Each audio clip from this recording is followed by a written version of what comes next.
আজকে আমরা দেখব ইনভার্টার মেগা স্প্লিট এসি যে ওয়্যারিং ডায়াগ্রাম হয়, তার যে কমিউনিকেশন ওয়্যার থাকে ওর গেজটা কত লাগে, আর মেন যে নিউট্রাল আর্থিন আর লাইনের যে ওয়্যারিংয়ের তারগুলো থাকে ওর কত গেজ রাখতে হবে।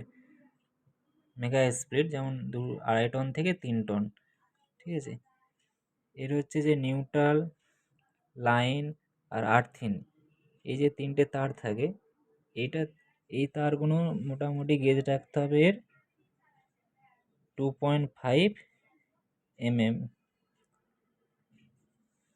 মানে 2.5 mm এর এই তারটা তিনটে রাখতে হবে। কিন্তু এখানে সবচেয়ে বড় প্রবলেম হয় যেটা হচ্ছে এই যে কমিউনিকেশান ওয়্যার থাকে। মেগা স্প্লিটে কমিউনিকেশান ওয়্যার দুটো থাকে, মানে নর্মাল যে ডোমেস্টিকগুলো 2 টনের ভেতরে যে এসিগুলো থাকে তাতে কমিউনিকেশান ওয়্যার একটাই থাকে। তো মেন ফান্ডা এখানেই যে দুটো কমিউনিকেশান ওয়্যার আছে, এর গেজ কত থাকবে।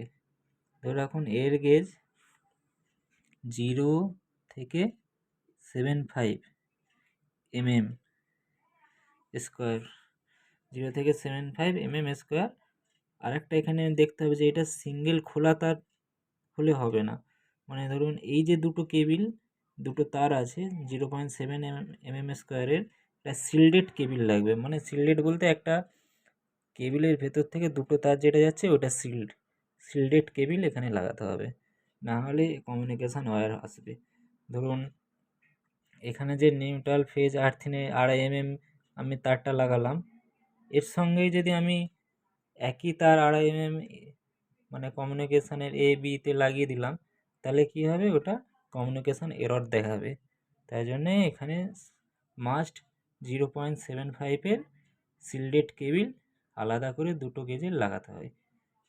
অনেক মিস্ত্রি কী করে যে এখানে যে নিউট্রাল, লাইন, আর্থিন আর এখানে সিগনালের দুটো তার, টোটাল তাহলে কটা হলো 5টা তারের একটা গেজ নিয়ে এসে একই করে 5 করে তার এসে ফিটিং করে লাগিয়ে দিল ইনডোর টু আউটডোর।